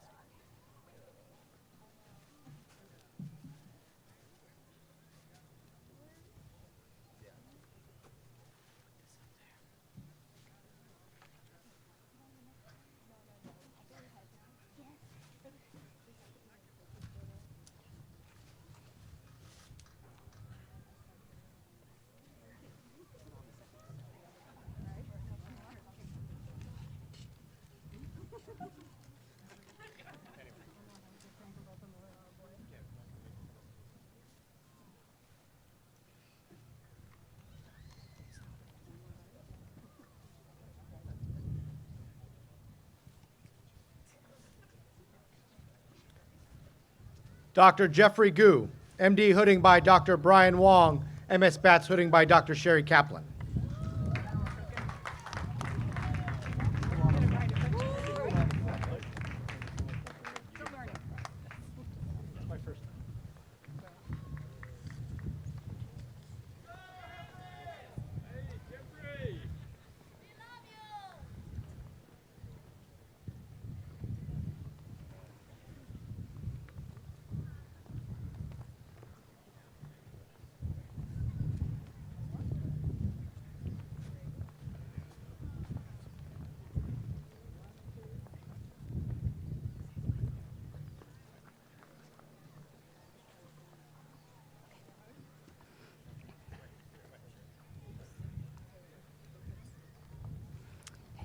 Dr. Omid Moshtaji, hooded by his uncle, Dr. Majid Shabazz. And the MS Bats, hooded by Dr. Sherry Kaplan.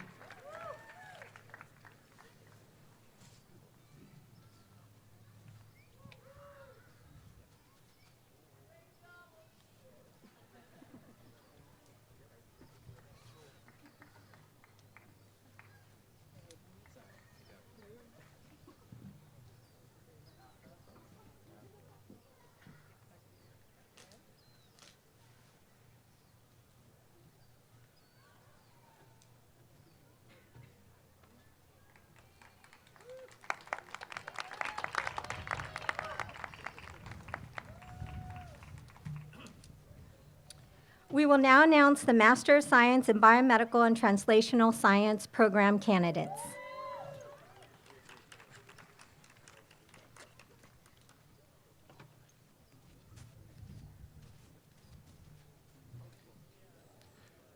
Dr. Derek Banyard, hooded by Dr. Sherry Kaplan.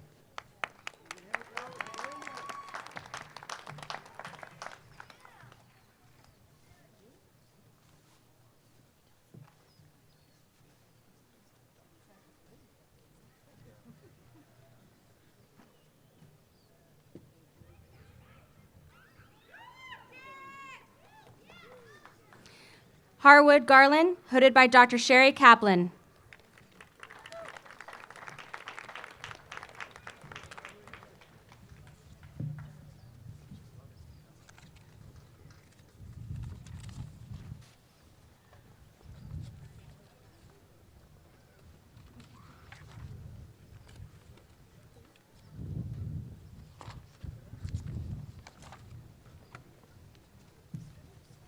Dr. Abhinav Grover, hooded by Dr. Sherry Kaplan.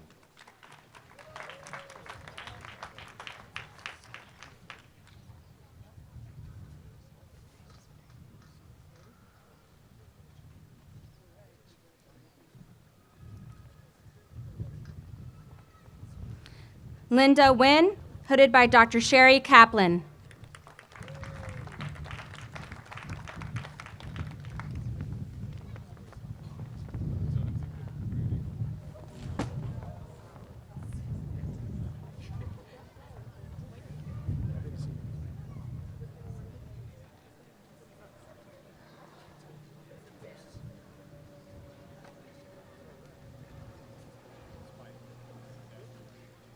Jennifer Moffrey, hooded by Dr. Sherry Kaplan.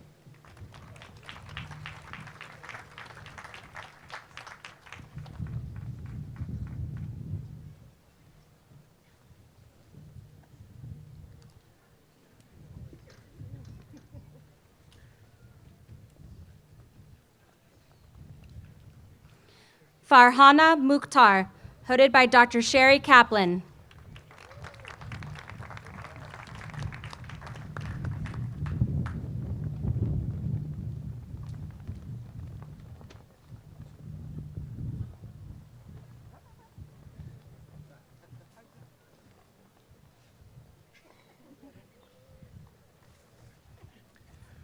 Fadi Noser, hooded by Dr. Sherry Kaplan.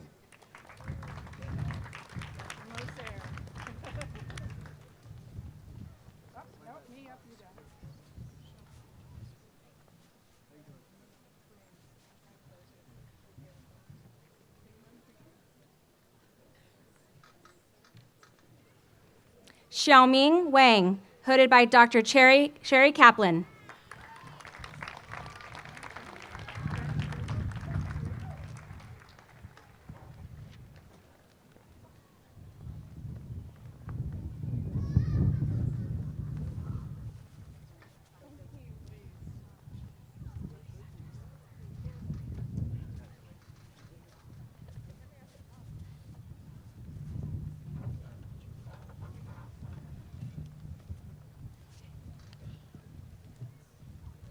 I'd now like to welcome Dean Stamos back to the podium.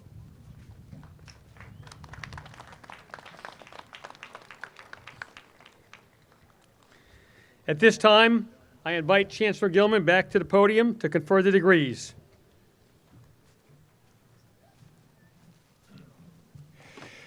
Many of you have been talking for some time about how you are graduating from the School of Medicine.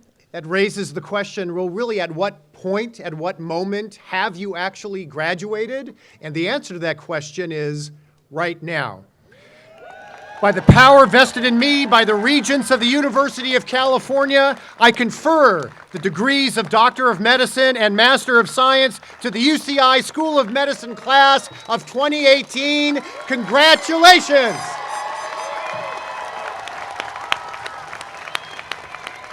Good job.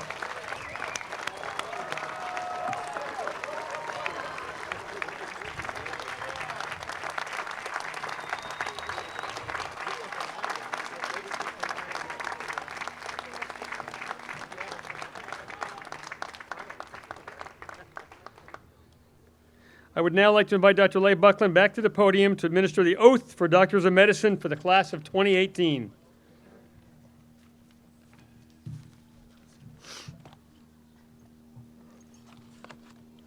Graduates, 4 years ago, I had the pleasure of administering the oath for medical students with you. At the white coat ceremony, I remember your faces, excited and a little nervous to embark on your journey to becoming a physician. And here you are now, my babies,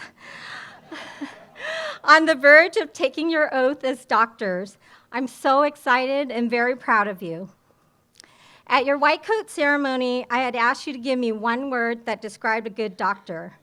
I challenged you at the time to hold that word close to your heart. And I wanted you to aspire to be that ideal doctor. In the white boxes that you received today, along with your diplomas, are tiles. These tiles have a beautiful word cloud that Zara designed. And these words came from you 4 years ago. Here on these tiles, words used to describe a good doctor included honest, compassionate, patient-centered, and altruistic. As you take the oath for Doctors of Medicine, you will find that many of your ideals are in the oath. 4 years ago, you aspired to be the doctor described in the oath. Today, you have become that doctor. As you take the oath with me today, commit yourselves to always being the type of doctor that you dreamed of becoming at your white coat ceremony. Commit yourselves to the words on this tile that you started medical school believing in. At this time, will you please stand for the oath? I also welcome physicians on the platform and in the audience to stand and recite the oath along with our graduates as we welcome them as colleagues to our profession. The oath for medicine can be found in the front of the program. As I read the oath, please repeat after me. Ready? Okay. Today, in the presence of family, friends, teachers, and colleagues, I dedicate myself to the profession of medicine.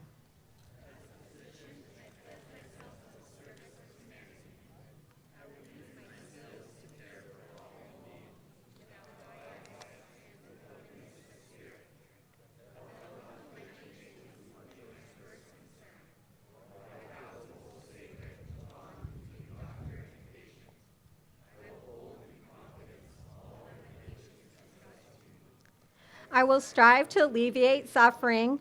I will respect the dignity and autonomy of my patients in living and dying. As a physician, I recognize my duty to society. I will work to promote health and prevent disease. I will advocate for the welfare of my community. Even under duress, I will not use my knowledge or my skills against humanity. I will encourage To uphold these responsibilities, I will maintain my own well-being and the well-being of those close to me.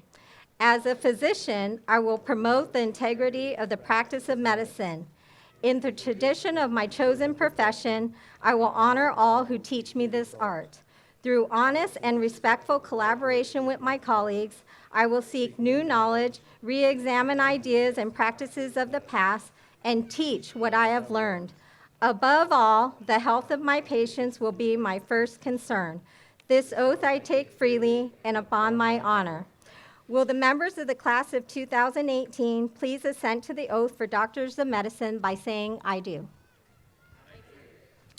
To give the members of the graduating class of 2018 the opportunity to reflect on their own personal commitment, we will now observe a moment of silence.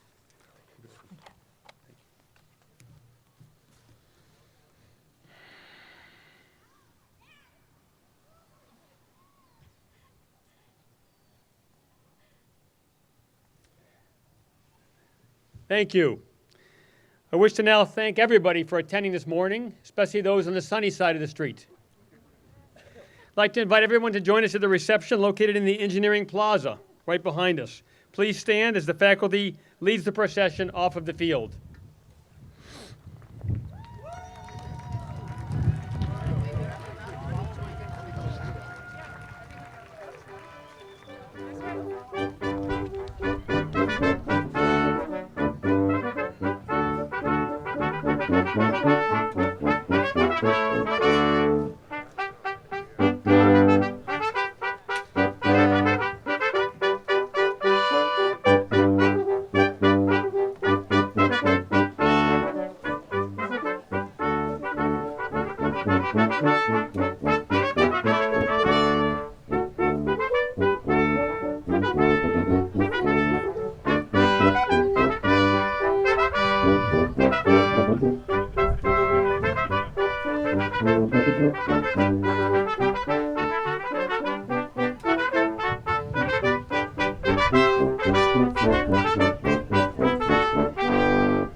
First moment first.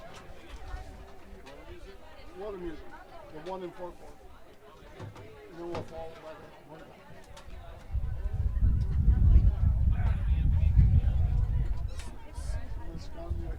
Okay.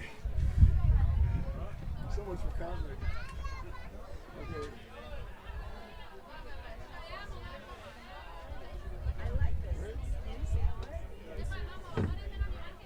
Okay, here we go. 1, 2, 1, 2, 3.